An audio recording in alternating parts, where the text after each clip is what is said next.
Yeah. Read John 9, a man was born blind. His fault wasn't. They asked the Lord why. Did his parents sin, or was it this guy? It was neither, but in his time, God would heal him and let his work shine. Christ let him see with transformed eyes. Christ spit, made up with the saliva. He gave him sight, see the love of the Messiah. The Pharisees doubted and hated with madness, claimed Christ the sinner who's breaking the Sabbath. How were you healed? They asked doubtfully. He said, I know I was blind, but now I see, and now believe in the Son of Man. He healed me with his loving hand. There's no mention of specific sin, but God's plans make sense when we get to the end. In John 11, Jesus knows that Lazarus is dying, but does not prevent it.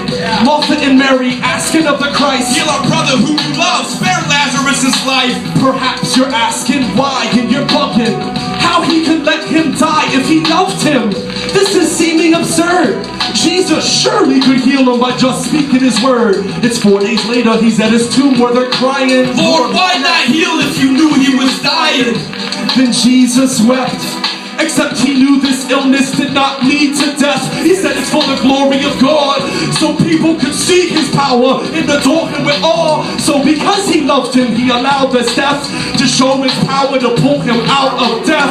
And that his word has such force to give life to a corpse when he said, come forth and live. He raised Lazarus with this hollering call to show he's stronger than all the results of the fall. And that death is just sleep to him, no matter how deep in sin or big the beast within. When you see your mess, there is no better blessing than to bring it to him who is the resurrection. You heard Job, by faith he was blameless, acquainted with pain. The pages explain this. Come on. But Satan needed God's permission to inflict Job with this hard affliction. Kill his sons and daughters, sheep and his cattle. If these ain't enough reasons to rattle, imagine painful sores from head to toe. Once blessed with dough, winds wrecked his home. His wife told him, curse God and die. But Job refused, he spurned awful pride.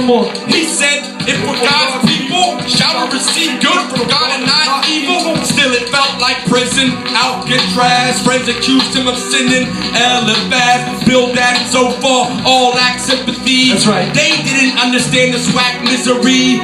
They say his sin belongs in a hamper, but Job defends himself, longs for an answer. This isn't fair. He complains and he vents, but God shows him he's small. Job later repents for questioning God, then he prays for his friends. God gives double seed, this grace in the end. Job didn't suffer because of iniquity. Sometimes in trials we suffer, it's mystery. So what mess are you in? Being tested by sin or felt the death of your kin? Struggle financially? What's your calamity? Trouble with family? Dad or mother abandoned me? At first we glance at our circumstance, wondering what's God's good purpose plans, wondering really what God is doing when life appears to be an awful ruin. But it's ordained of the Lord chiefly, just to know his grace and strength more deeply. So name your life tragedy. If you're his, it's to display Christ's majesty. Your fallenness and awful mess are meant to redirect your confidence to be in Christ's righteousness, the awesome gift, and his power over sin to conquer it, to truly rock your soul through this gospel and show he can do the impossible. He likes scenes that are seemingly hopeless, just to reveal that he is the dopest. All of history a God-ordained mess, meant to display the Lord's greatness in cleaning it up. So Jesus will teach us till we see that he is enough. Why does the Lord allow certain arrangements to occur if they so hurt with this anguish? But hold fast to Christ, he's certain to make this clear in the end that his purpose is gracious. Why does the Lord allow certain arrangements to occur if they so hurt with this anguish?